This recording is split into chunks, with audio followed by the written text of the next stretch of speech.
of this station, its staff, management, or sponsors. Are you a family caregiver? Are you caregiving for someone who can no longer take care of themselves? Are you overwhelmed? This is Caregiver Solutions Info with Marcia Teele. Marcia will be hosting an hour of true stories and information, tips and updates of the latest research and necessary information in the caregiving field, focusing on you, the family caregiver. An Alzheimer's disease and dementia care expert, Marcia has 15 years of hands-on experience at Arden Courts, a leader in assisted living dementia communities here in the U.S. Marcia covers everything you need to know as a family caregiver, especially if you care for a loved one with Alzheimer's disease or other related dementia or chronic illness. If you have a friend or relative that is also a family caregiver, call them now. They won't want to miss a minute. And let them know they can watch on caregiversolutions.info. And they can listen on WNN 1470 AM in South Florida or nationally on the iHeartRadio app. Now, sit back, relax, and learn from our host, Marcia Teele, as she brings information to you that may just be the caregiving solution you need. Welcome, everyone, to Caregiver Solutions Info Show. I'm so glad that you could join us today. We are live from Boca Raton, Florida, and this is the show that we talk about caregiving and dementia. It focuses on the caregiver and the person diagnosed with some form of dementia, especially Alzheimer's disease, which happens to be the most common form of dementia. So I'm glad that you're here, whether you're listening on the iHeartRadio app on your smartphone, or maybe you're watching on the website caregiversolutions.info, and you can watch us here out of Boca Raton and listen anywhere that you are.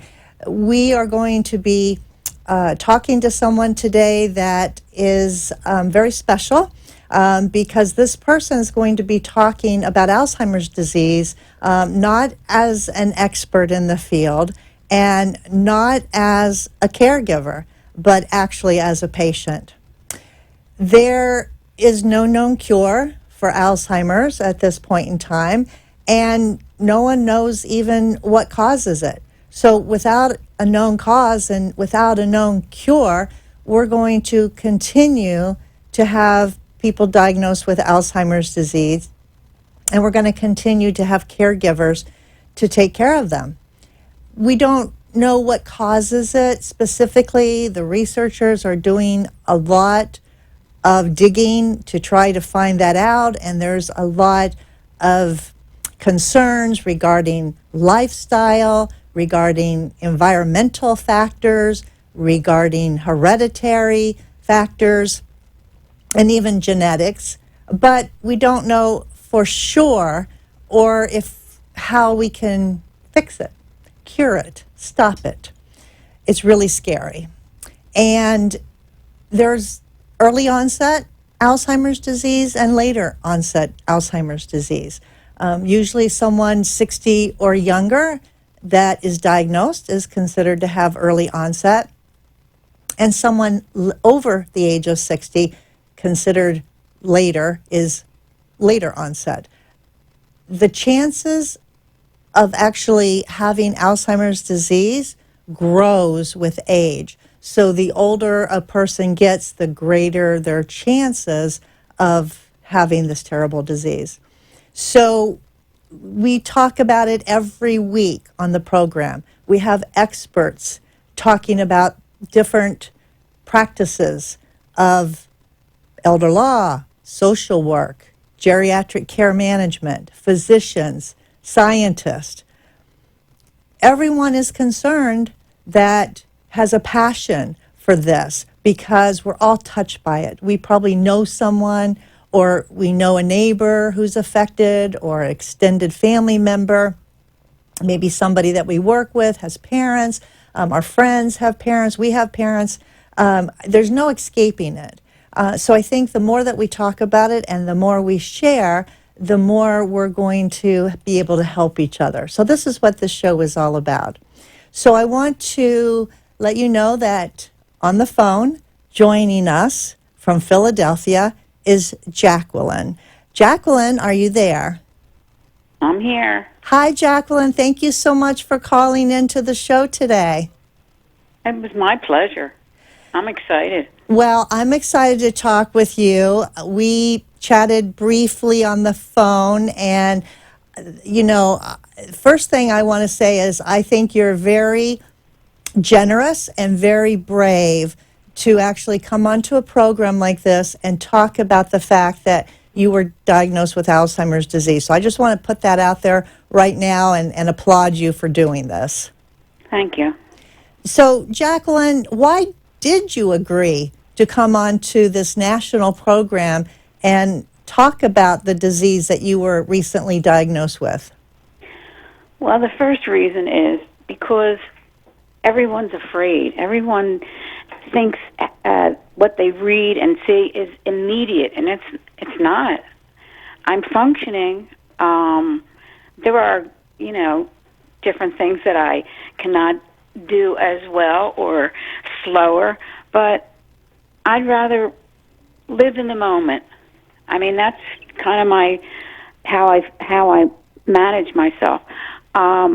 Live in the moment and keep a sense of humor, for crying out loud.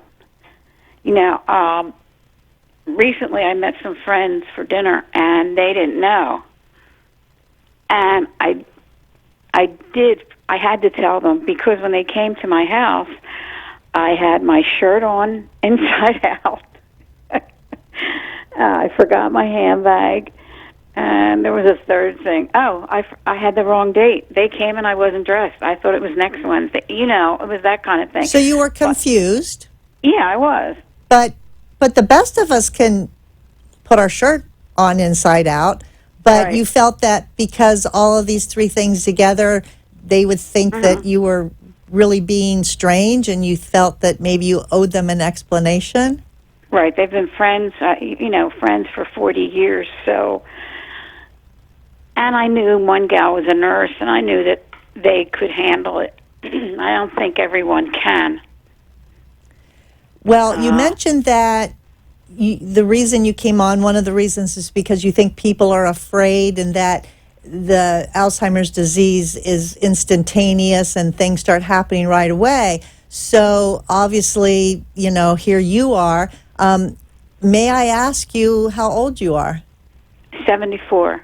You're a young 74. I was just going to say that. I look much younger. Your picture is up on our screen. It's a beautiful picture.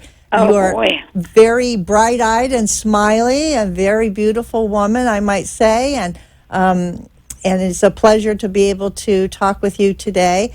So, Jacqueline, how long ago were you actually diagnosed with Alzheimer's disease? Well, the first indication was years ago. The first time that my doctor started looking into it was in 15, but then he kind of backed off, and That was 2015? yes. And why would your doctor start looking into it at that time? That, I brought it up. He didn't look into it, but I told him, I think, that we needed to do some testing, and he gave me that dumb mini mental that all doctors give you every time you visit them when you're over 65. Right. Do the clock, do this. And of course I could, not of course, but I could do it. So he insisted that I was all right, but I just knew. And about a year after I insisted, he give me a doctor to give me a workup, a neurologist. And I went, and it was a psychologist, a neuropsychologist, and it was like a whole day of testing. And I was deficient in some areas, and I was all right in other areas. So it was still, not. I don't think he put me on medication then. Then I insisted on a brain scan, and that was conclusive. And then we started a series of different meds. Okay. So backing up, back in 2015, when you brought it up to your doctor, your primary care physician, What were some of the reasons that you did that? Were you feeling something wasn't quite right? Can you talk a little bit about how you were feeling and what you were experiencing at that time? Mhm. Well, it was a slow process. I couldn't do things as quickly as before. Now, of course, people would think, "Oh, well, you're 70." My friends, "Oh, yeah, I'm the same way," or searching for names, and I used to at work. I used to say, "You lose your nouns." That's the first thing you do. You lose your nouns, and of course, everyone in my age group says, "Oh, yeah, I'm doing the same thing," but I wasn't able to do simple things around the house as quickly as I could, and I Like could what? not Like what? make a grocery list. Ay, ay, ay. I don't do it anymore. My husband does it because it would take me hours. To figure out what you wanted to buy at the store and put it on a list? Mhm. Yeah, making a decision is very difficult for me, and it was then. I was late for a lot of things because I couldn't decide what to wear, and I mean, it wasn't like it was 10 years ago. Do you know what I mean? It was like belaboring it, and people would get mad at me, and still I was, When you but when you sorry? couldn't make a decision of what to wear, what were you feeling? Because I know that you, like the rest of us, probably have a closet full of clothes. Why was it so difficult to pick an outfit out to wear to lunch or to wear out to a movie? Well, one of the reasons is my friends and my family, their expectations. My mother was a clothes horse, and she's still around at 95. So people expected me to always dress, up. Like, I don't wear sweatsuits, and I don't wear things like that. I always have on an outfit. Do you know what I mean? Right, you had an image. Mm-hmm. You had an Right. image to continue with. So was it scary that you weren't going to look the part, or that you were going to not look the way they expected you to? The way they expected me to. I mean, and I want to keep up. Do you know what I mean? I want to be who I always was, on the surface anyway. Right. So that made you late. So making decisions was very difficult. Simple tasks became difficult. So that's when you got concerned and decided that maybe you'd say something to your doctor. Well, and also I was always a multitasker. I could, answer a phone, talk to my staff, and work on the budget at the same time. And forget that now. I have to, it started with me. I handled all the finances in our family, and I couldn't do that anymore. I was either paying twice or not at all. So once you felt that you were not quite the way you used to be, you mentioned your husband. Did you share it with him at that time, or did you just decide to go figure this out and not say anything yet and when you talked to your doctor? Or did you say something to your husband? Well, not a lot, because I wanted it to be official, not me diagnosing myself. Right. I wanted to get it from a doctor, because I didn't want to sound like I worked in a CCRC for 30 years, so I knew the signs. I knew the process. So for people that don't know what a CCRC is, will you tell them? Oh, I'm sorry. A continuing care retirement community, which means all levels of care. You can go in independent. If you need another level of care, it's there. You never have to leave. You don't have to go somewhere else or a nursing home. Should that be what you need? If you need skilled care, it was all levels. So I believed in the process. I mean, I believed in, you know, In the services they found. provided. Oh, absolutely. And how long did you work in that type of community? 30 years. So you're around older people all the time in independent living, assisted living, memory care assisted living, even nursing home, and you were around them for all of these years. And do you think that that had an impact on you when you started feeling that maybe you weren't quite right? Did it prepare you in any way, or did you use that experience to relate to what you were feeling? Well, I of course, I absorbed a lot that I saw, but I also, I mean, I was able to. Some people say, "How can you work in that environment?" Well, because I have a sense of humor. You know, somebody forgets to put their pants on, I'll laugh. And then You know, help them. Oh, many times I've had to throw a sheet around someone because they forgot their pants. You worked as an office worker or as a caregiver there? No, I was the director of nutrition, food service, the whole 500 meals a day, 70 employees. Wow. So you got to interact with the residents there a lot. Oh, yes. And I loved it. And do you remember during those 30 years, obviously you loved it because you were there a long time and you said you loved it. So working with older people, geriatric population, that was special for you, right? Mm-hmm. And people that have an affinity for working with older people, they have a way of communicating and a way of responding to them. It's a different way of communicating, obviously, when people are older and they have lost a lot of their abilities, and then if they get dementia, that's another layer.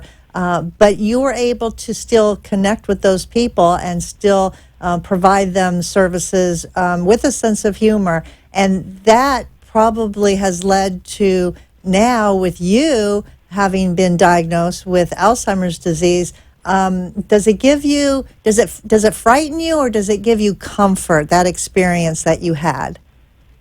It gives me comfort because I used to tell the staff that could be your grandmother, that could be. My staff was wonderful, especially in the care units. I couldn't have done the job without them. Did you ever? I did it because they were so special. The staff, they would do anything for the residents. Sometimes they would do something that wasn't quite approved, like paint someone's fingernails, because she always had painted fingernails, and she was upset because her fingernails weren't painted. So I said, okay, go ahead. Right. You want to make her happy, and it didn't take much to do that. Did you ever think, gee, that could be me one day? Well, every week we had a round table meeting with all department heads, and everyone had to report in case we saw someone that needs some intervention. And in food service, you see everyone every day. And I'd go in and I'd sit, there was, 10 of us, and our psychologist, and I would say, every third person will get dementia. And, of course, I would count myself as number 1, 2, and you're going to get it, 3. And I used to tell people, we're looking in the mirror, looking at our residents. It's like a mirror. But I saw one resident that I just thought the world of. And I used to say, I want to be just like you when I'm your age. Well, guess what? She went into dementia. So her sister lived there, too, and she had it. And it was very upsetting to me to see her But then I thought, she's here, and we all still love her, so. And now you're actually walking in her shoes at this point. Oh, yeah. Mm-hmm. Yeah. Well, Yeah. it's a terrible disease. I'm sorry you have that diagnosis. We're going to take a quick break, and Jacqueline will be staying on the phone. And when we come back from commercial break, we have a lot more to hear from Jacqueline. Stay with us.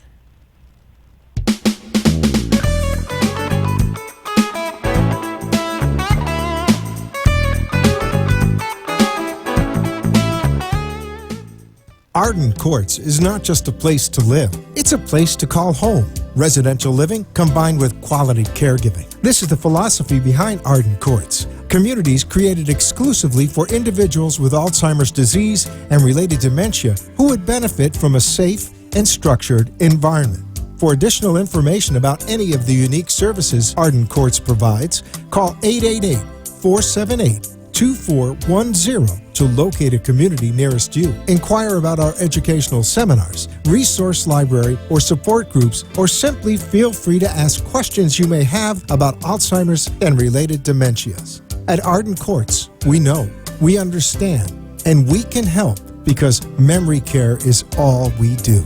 Remember, call 888-478-2410 for additional information about any of the unique services Arden Courts provides. You are listening to your host, Marcia Teele, an Alzheimer's disease and dementia care expert on CareGiverSolutions.info. If you have a question or wish to share a story, call into the show at 888-565-1470 and talk with Marcia. Now, back to Caregiver Solutions. On the phone with me today is Jacqueline from Philadelphia. Jacqueline was diagnosed with Alzheimer's disease just 2 or 3 years ago, and she's on the phone calling in to share her story with us in the hopes that it might help other people. So, Jacqueline, thank you for calling in. I want to go back to when you went to see the neuropsychologist and you did the mini mental exam, and then you said you insisted on a brain scan, which was then conclusive that you had Alzheimer's disease. When you got that diagnosis, what's the first thing that went through your mind? When I got the Alzheimer's diagnosis? Yes. I don't know. I don't remember. I'm not a panicky person. I'm the kind of person that, okay, show me what we have here, and let me figure out what my next step is. I always look for solutions, whether it's something immediate or if it's something long term, even though I live in the moment, and with that, my husband and I made sure we went to an elder lawyer and had all our papers in, wills and our what we want to happen. And actually, we're moving into a community. Into what kind of community? You mean like an assisted living? CCRC, continuing care. Like what you worked at for 30 years. We're going in to an independent, and then let whatever happens, happens. But I don't have to worry about my husband and my children. And, I just tell my daughters, just make sure I don't have chin hairs, And I'll say, Mom, but that's how I feel. You have to do what you have to do. So when you got that Alzheimer's diagnosis, did you tell everybody right away? Did you share with all of your family and all your friends? No. No? Mm-mm. Why? Because I was afraid they might treat me differently, because I've seen that happen. I was always quick, and I don't know, I was the go-to girl, and I worried about my daughters. What in the world would they think and do? And, oh, Lord. But I thought, you know what? Who knows how quick this will go into the next step, you know? So I thought I'd better tell them. So I did tell my girls. That must have been hard. It was. They were here for dinner, and I said, girls, come in and sit down. And it was just them, not my grandboys or their husbands. It was just the three of us. And I told them this. I said, come up here, girls. And they're, is this good news or bad news, Mom? I said, well, it's not good news, but it's not real bad news. So then I told them, and the two of them, they were shot out of guns, came over to me, because we were all sitting on a different surface, and put their arms around me and said, it's okay, Mom, we got your back. Aw. Yeah. That must have felt wonderful to have their immediate support. Mm-hmm. It was. And they have been very good. God bless them. And they, too, have a sense of humor. And that, you know, if something crazy happens, I'll say to them, oh, guess what Nana did today? And we'll laugh together. And that's important. Absolutely. If I didn't have my sense of humor, I don't know what I'd do. What about your husband? How does he fit into all of this? Is he afraid for you? Is he a caregiver? I think you mentioned to me on our other conversation that he recently had a stroke or a heart attack? A stroke. A stroke. Yeah. So are you taking care of each other at this point?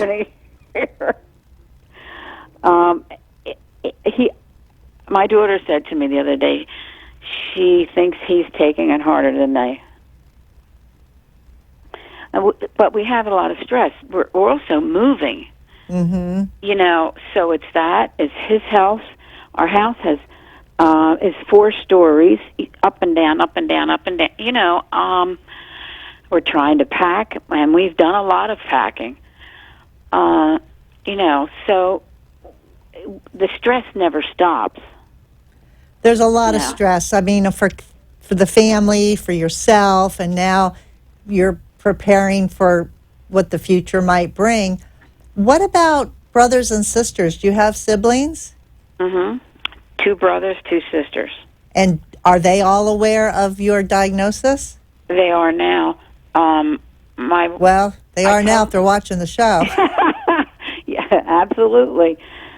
I told my one sister, she lives near me, and I hadn't told anybody yet at that point. And we all went out for dinner for another sister. It was her 45th anniversary, and all the siblings were there. And my youngest brother was sitting next to me, and he leaned over and he said, Jack, what's up? What's going on? I said, what do you mean? He said, you know what I mean. I don't think he wanted to say the word. And I was going to make him. And I said, I don't get it, Ever. Tell me what you mean. And he said, you know, and he said it real funny, dementia. And I said, oh, how did you find out? He said, Pam told me, my sister. Pam told me. And he said, what should I do? What can I do? That's what he asked you. Mm-hmm.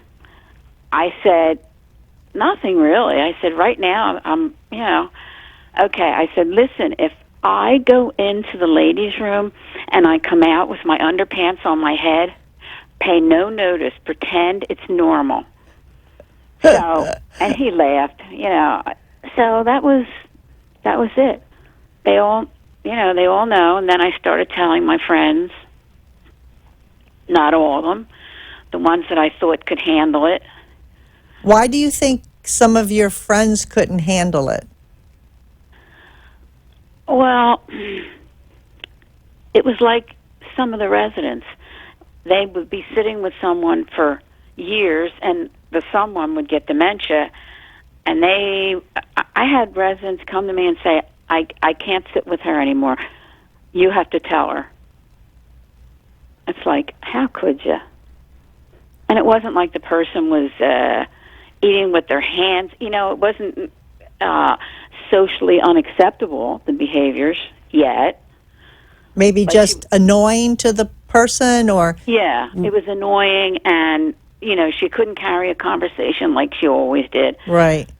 And I just thought, oh, do I want to go through that?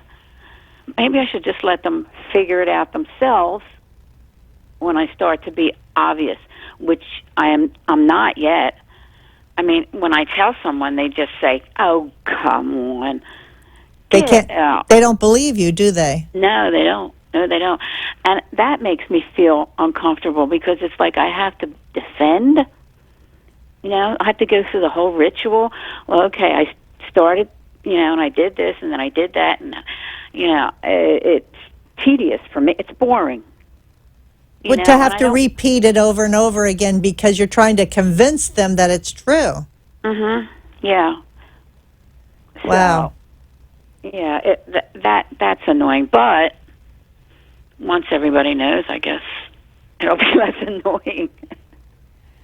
Well, it's hard to share in the first place, and then have your friends not believe you. Do you think that's because if they're about the same age that you are, do you think that's because they don't want to believe it because they don't want it to happen to them, or they're afraid Right, if they acknowledge it that it could happen to them? They don't want it to be a mirror. Mm-hmm. I think that's part of it.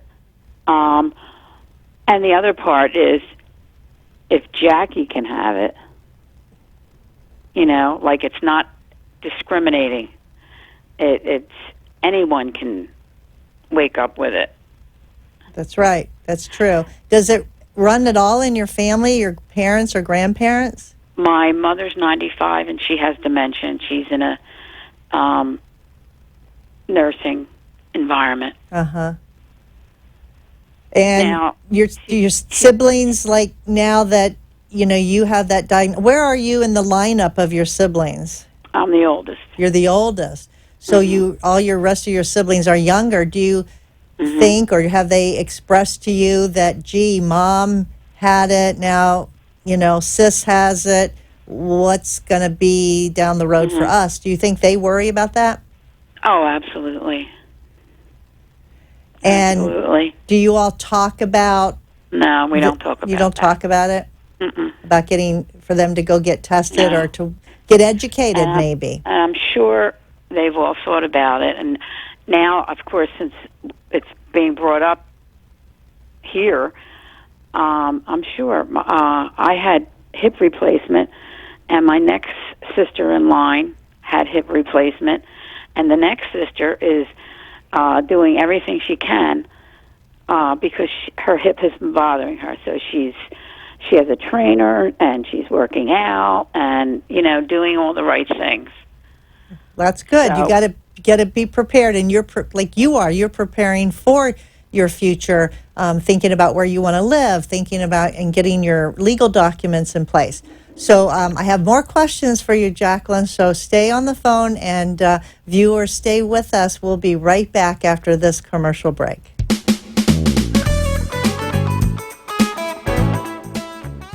Arden Courts is not just a place to live, it's a place to call home. Residential living combined with quality caregiving. This is the philosophy behind Arden Courts. Communities created exclusively for individuals with Alzheimer's disease and related dementia who would benefit from a safe and structured environment. For additional information about any of the unique services Arden Courts provides, call 888-478-2410 to locate a community nearest you. Inquire about our educational seminars, resource library, or support groups, or simply feel free to ask questions you may have about Alzheimer's and related dementias. At Arden Courts, we know, we understand, and we can help because memory care is all we do. Remember, call 888-478-2410 for additional information about any of the unique services Arden Courts provides.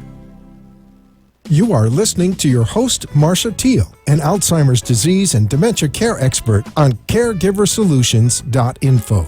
If you have a question or wish to share a story, call into the show at 888-565-1470 and talk with Marcia.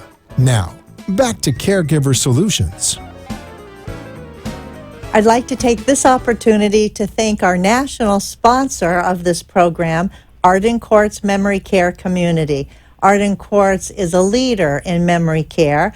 They have many communities around the country. There's 10 right here in Florida and close to 50 across the United States. They specialize in memory care because that's all they do. So as an assisted living in memory care, they not only help the residents, but they help the families and the caregivers. And one of the ways that they do that is by offering you this free book. This is called the 36-Hour Day Book, and it's a wonderful resource for people that want to learn more about caregiving, about Alzheimer's disease, about other dementias. It's a great book to have on your shelf to pick up and read as a situation warrants itself, or to read it front to back just to educate yourself. So if you're a caregiver, or if you've been newly diagnosed and you want to know what's ahead, then this book is for you. All you have to do is call the toll-free number and let them know that you heard about the free book offer of the 36-Hour Day on the Caregiver Solutions Info Show, and they'll be glad to get your address and name and telephone number and make sure that a book gets mailed straight to you. So that number is 888-478-2410. Again, 888-478-2410. Give them a call and get your free copy of the 36-Hour Day book. It was written by Dr. Peter Rabins. He co-authored it. And Dr. Rabins was recently in West Palm Beach giving a free caregiver seminar. And I'm excited to announce that in November, Dr. Rabins is going to be interviewed on this program. And I'm so excited for that. So stay tuned for that and other programs every week, every Tuesday from 5 to 6 Eastern Standard Time. So on the phone with me today is Jacqueline. Jacqueline's calling in from her home in Philadelphia. And Jacqueline has been sharing that she's been recently diagnosed with Alzheimer's disease. And we're talking about what that means to her. And as a newly diagnosed patient, her fears and how she's getting along and what she's doing about it. So, Jacqueline, let's continue our conversation with this, because I know you're making plans to move from your huge home there in Philadelphia area to a community where you can get assistance as things get tougher and as the disease progresses, because it is a progressive disease. What worries you the most for the future? Well, my family, my husband and my daughters, my siblings. You know, I worry about them and the effect it's going to have on them. And someone questioned me and said, well, why are you moving into one of these communities? It costs so much money. What about, inheritance? I said, well, when I told my daughters, I told them, this is a gift. This is a gift from me that you won't have to care for me. You won't have to change my diapers and wash me and so on and so forth. You won't have to do that. You just come and visit and hold my hand when I get bad. So, and pluck my chin hairs. Don't forget that. Don't forget that. No. So that's, but in the meantime, I do everything I can to keep myself as with it as I can. Okay, so let's talk about that. Are you changing your lifestyle at all? As far as diet, exercise? No. No? No. But as far as my diet, a couple years ago, I went on I changed my habits, let's say. I don't like to say I went on a diet, but I lost 40 pounds, and I've kept it off. So I did that because I told my doctor I wanted to be the poster girl for Alzheimer's. Aww. So I've done that, but I also do, and have been for a couple of years. I do every AARP puzzle. I do. I can't do crosswords like I used to. I have to do easy ones, but I try to keep my mind. I'm constantly online, playing solitaire, and trying to challenge myself so that I don't lose it as fast as you can. I don't know. I don't know how that works. I don't, use it or lose it. Well, they say that if you don't challenge your brain, it will deteriorate faster because you want to, build up that muscle power not only in your body but your brain. And the experts say that if you challenge yourself to push, to learn more or to do something a little bit challenging and not the easy stuff, that it's a really good exercise for your brain. Mm-hmm. I also, I don't remember how I found it. I think it was through Pennsylvania Hospital, a format where it was by phone. It's like group therapy. And there's a psychologist on the line, and then there are, people who have been diagnosed. This particular one, there's a gentleman from California. He was a neuropsychologist. He's retired. There was a man from Georgia, retired military. A woman from the Midwest. She didn't work out. She only did one session, and then she called out in the third session. Her husband called her out like she's never coming back. But it was supposed to be, I think, 6 weeks. But the facilitator extended it because the gentleman said they can't give it up. They really need it. And I agreed. It was kind of a safety zone. You could say anything because they're in the same boat. And it was interesting, and sometimes it was fun.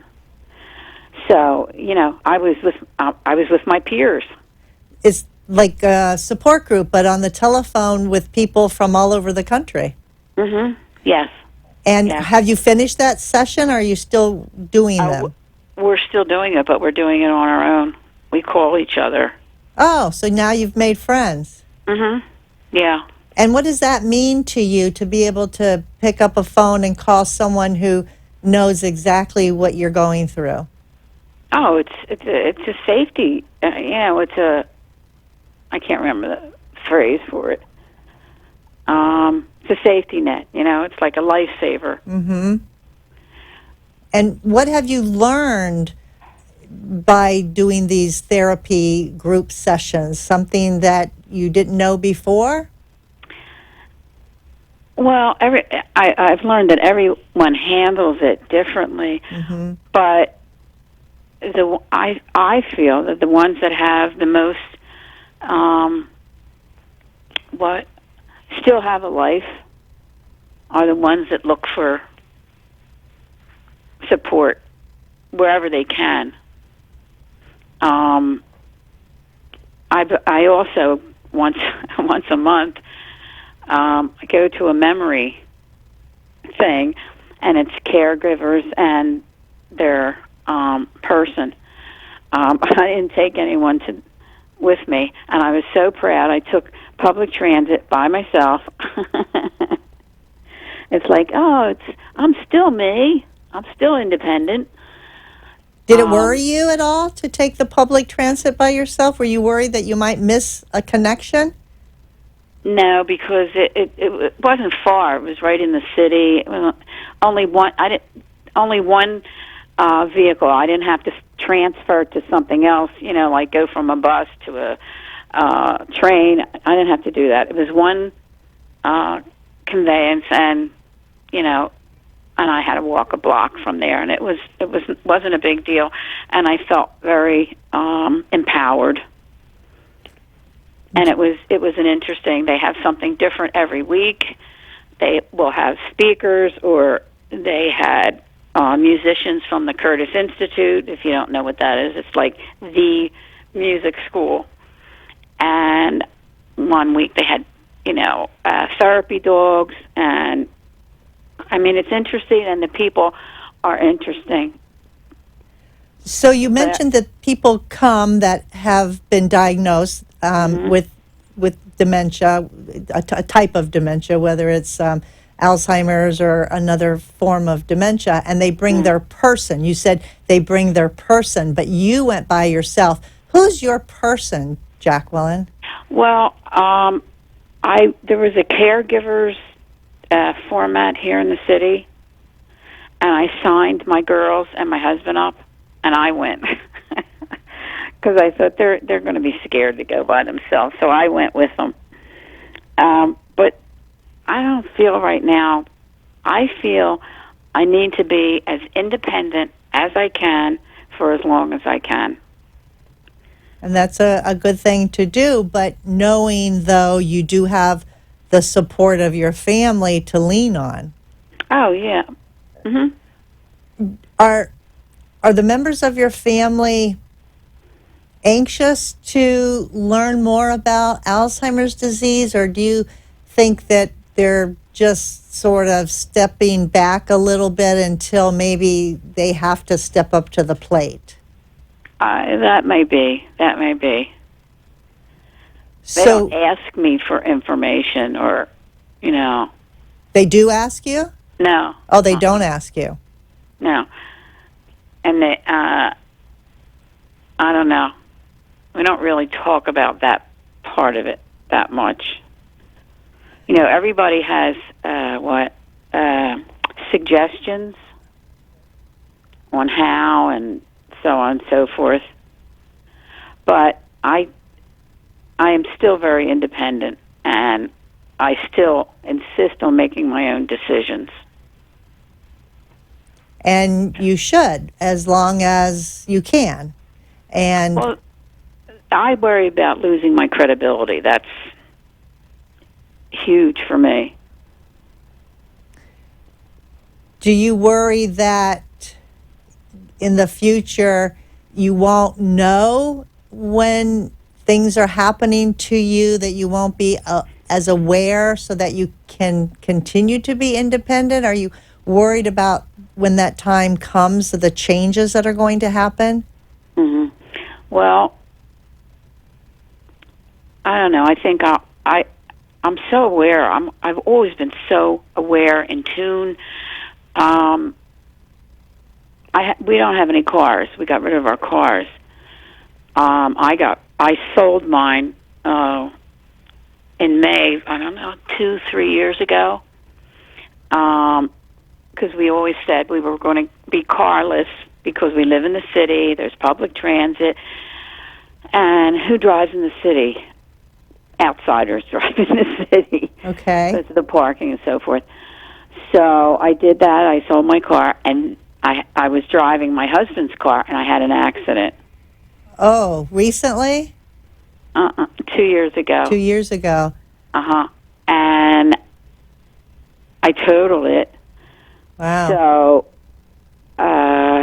what? So he said, "Well, this is a sign. We're not going to get another car." And I said, "Okay." Of course, I Uber a lot, but yeah,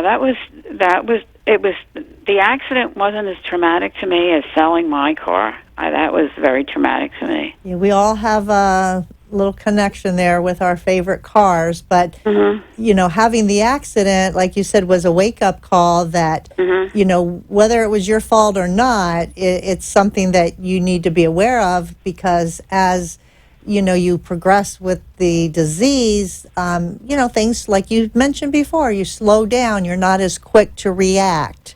You don't remember certain things because, it comes and goes. So it was probably a good decision on your part. Well, the thing was, I didn't know if I should speed up or slow down. I saw this car coming for me. I thought, he's going to hit me. And I couldn't decide whether to go faster, accelerate, or put on the brakes. And you know what? That makes sense, because what you told us earlier in the show about picking out clothes to wear, you couldn't make a decision about clothes to wear, and how decision making is more difficult for you. So that kind of goes hand in hand with what you've already shared with us. So, it really affects all areas of our life, of behavior, decision making, all of that. We're going to take our last little break, and when we come back, we'll have some parting words to talk to Jacqueline about. So stay with us.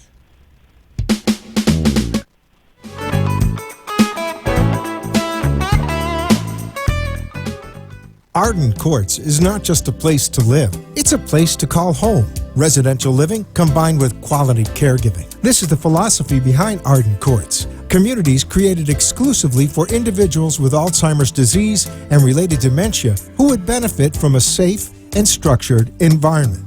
For additional information about any of the unique services Arden Courts provides, call 888-478-2410 to locate a community nearest you. Inquire about our educational seminars, resource library, or support groups, or simply feel free to ask questions you may have about Alzheimer's and related dementias. At Arden Courts, we know, we understand, and we can help, because memory care is all we do.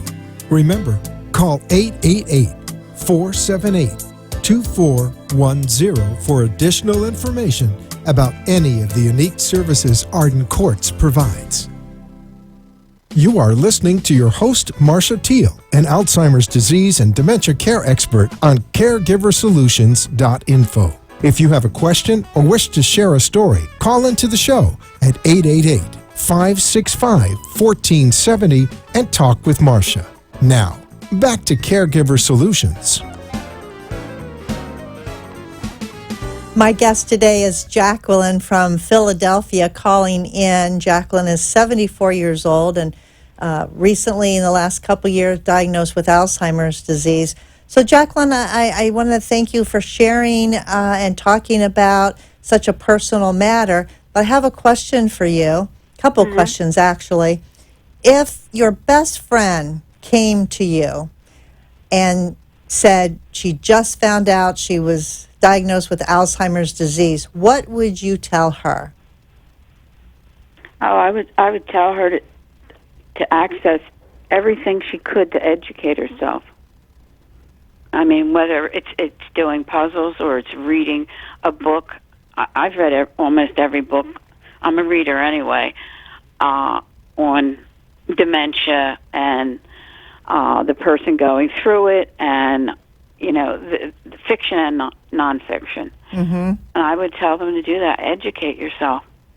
Yeah, that's probably one of the best things that you could tell someone, is to find out all you can and be prepared and be ready for what's coming, right? Yeah, I very much so. Very much so. So knowing that, my next question is, do you have any regrets in your life? Do you wish that you'd done anything differently now that you've been diagnosed with Alzheimer's disease? Would you change anything in your life that has happened up to this point? No, I wouldn't. No? I always say that my mother used to say adversity builds character. And I used to say, Mom, if I become any more of a character, they'll put me away.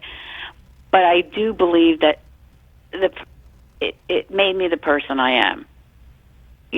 I do have an inner strength. My mother was a survivor. She was another one. Tell her what you want, and then she'll figure out a solution. And we're the same way. Her children are the same way. We learned that from our mom, and I really wouldn't change a thing. Well, what I've noticed about you through our couple of conversations is that you're a very positive person. Yes, I am. And do you think that has helped you? I know you mentioned humor. You have a sense of humor, and you still lean on that to get you through some of your situations. But I think being positive is very beneficial, don't you? Oh, yeah, absolutely. And do you have friends that are the opposite, that are more negative Nellies? Oh, yeah, of course. Yeah? And how do you respond to them when they're, woe is you, and they're talking about what your situation is? Do you kind of like try to get them turned around? Well, I would say, like I do with my girls, my daughters, let's talk about something a little more positive. There you go. Well, thank you, Jackie. And on that note, our show has ended. Thank you for calling in. I really appreciate you. I hope I get to talk to you again. Okay, thank you. And thank you for listening. Call in to get your free 36-hour day book. Join us next week, same time, same place. In the meantime, give someone a hug because they need it, and so do you. We'll see you next time.